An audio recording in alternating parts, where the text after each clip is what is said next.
السلام علیکم ستړي مسئ جوړ په خیر ورځ مو نیکمرغه راځو بل بحث ته نوې جلسې ولسمه جلسه ده دا بحث د قافیې دی قافیه یو له هغو موضوعاتو نه د هغو برخو نه ده چې ډېر سوالونه پکې راځي او ډېری شاګردان پکې خپل سوالونه اشتباه کوي ځکه ځینې داسې خبرې دي په دې برخه کې چې هغه تکرارا ډېر ځای اشتباه ویل کېږي نه پوهېږم یا شاګرد اشتباه اخلي نو هیلهمند یم د دې درس په اورېدلو سره یا ختم سره د دې بحث په ختم سره به قافیې کې تاسو هېڅ ستونزه ونه لرئ راځم موږ چې وایو په دې برخه کې قافیه وایو مسره بیت وایو غیر مسره بیت وایو دور وایو ردیف وایو دا چې موږ کله وویل دې نه پس بیا د قافیې توري وایو ستاسو مکتب په کتابونو کې قافیې توري نشته خو حرکتونه راوړي چې توري زده نه کړو حرکت نشو زده کولی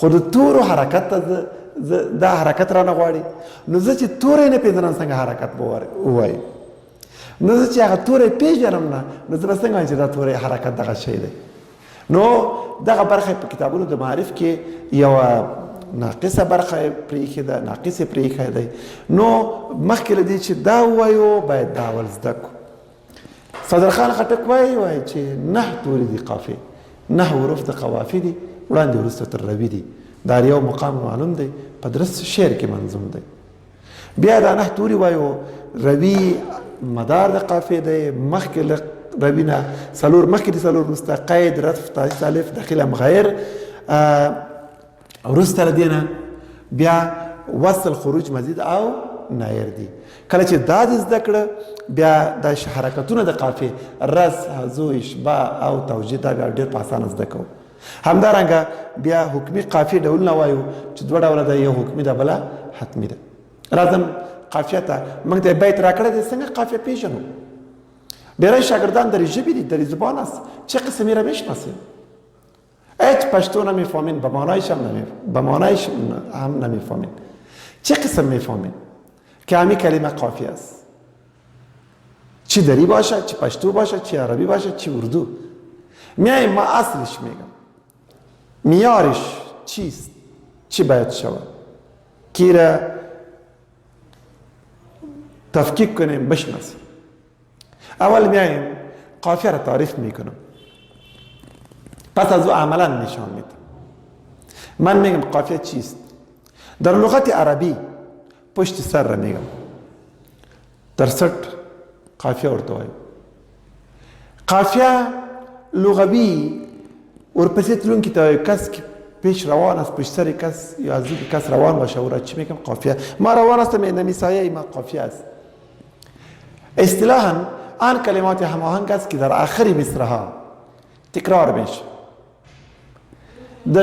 د مصرو په پای کې د هماهنگو کلمو څخه بحث کوي کلمات هماهنگ که در آخر مصرعها می آید او را چی میگم قافیه میگم چی گفته می شود قافیه گفته می شود پس علم قافیه یا خودی کلمه قافیه این تعریفشان بود میایم شکلا یا عملا را میبینم اینه پس رمی ولی راوریگه سباران خونه حاسم درد راویخوي زما درمان خونه د مخ په پاڼه به د څه خوږه غزله لیک وي سپینه کتابه یادوم د دومره ګران خونه ای کلمات باران درمان گران ای کلمات هماهنگ است در آخر مصرعها گردان شده کلمات هم شکل و همانا نیست ای را قافیه میگم خب ای را هم هیچ نفهمیدم کدام کلمات هماهنگ است حتی متن از روی خواندن نمیتونیم باز چی میکنم از طرف چپ این راست این طرف است از طرف چپ شروع میکنم اینمی بخش کلمات هم شکل و معنا را جدا میکنم این خونه اینا که جدا کردم از دو به پیش کلمات که است او هماهنگی داره بین خود همغگی سر لري همین کلمات که از هم شکل و معنا پیش است اینا کلمه قافیه میگم اینا خونه را جدا کردم باران درمان گران این همین قافیه است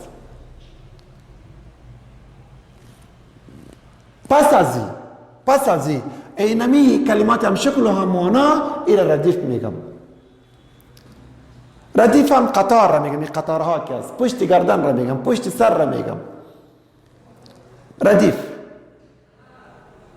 سری اسب که دو سواری باشه، اما نفر دومی را یا سری یک موتورسیکل، اما نفر دومی را ردیف میگم.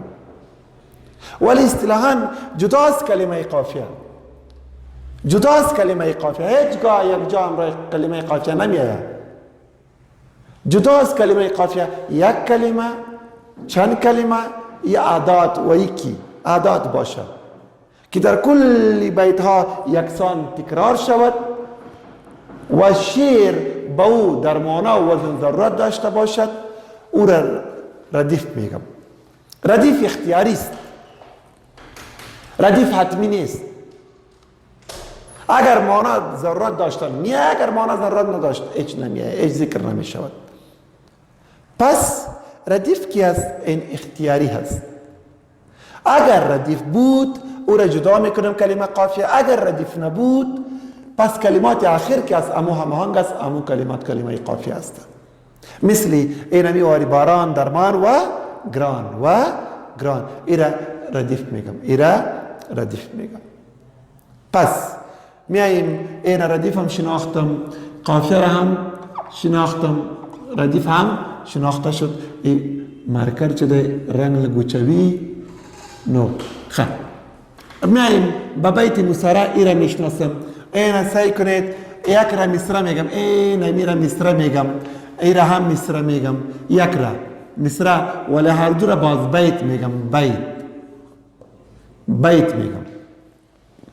اگر هر دو مصرع من قافیه دار بود ایرا بیت مصرع میگم، مصرع. اگر هر دو مصرع من قافیه دار نبود ایرا باز بیتی غیر مصرع میگم، غیری مصرع بیت میگم. ای خلاص شد، ای دیگه خلاص شد. یک دری چی ماند؟ این مصرع و غیر مصرع خلاص شد.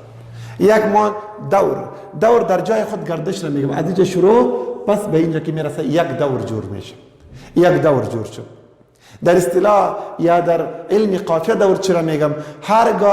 هرگاه از شروع مصرع شروع شوه، این از اینجا شروع شوه، این از اینجا شروع شوه تا اولین هماهنگی یک دور، از اینجا پس شروع میشه اینا تا دومین هماهنگی دو دور، از اینجا پس شروع میشه تا سومین هماهنگی این ادامه پیدا میکنه تا سومین هماهنگی این 3 دور.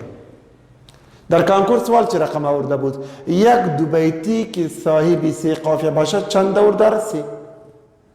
یک دو بیتی که صاحب 6 قافیه باشد چند دور دارد؟ 6. و یک دو بیتی که صاحب 9 قافیه باشد چند دور دارد؟ 9. به مقدار قافیه مقدار دورها هستند. خب میاییم این دورم خلاص شد،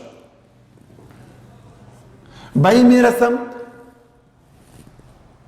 با حروف قافیه. د قافیه طور تزو صدرخان خټک میگن 9 حروف د قوافی دي، وړاندې وروسته تر روي دي، در یو مقام معلوم دی، په درست شعر کې منظوم دی. قافیه 9 حرف داره، پس پیش از حرف روی است، مقام هر یک معلوم است، در کل نظم منظوم شده. میاییم روی چی است؟ روی چی است؟ یکی روی را تعریف میکنم یا هم دیگر حروفش را تعریف میکنم، حرکت هایش میگم، اقسام قافیه را میگم. ای در جلسه بعدی میمانه. تا جلسه بعدی خدایا رو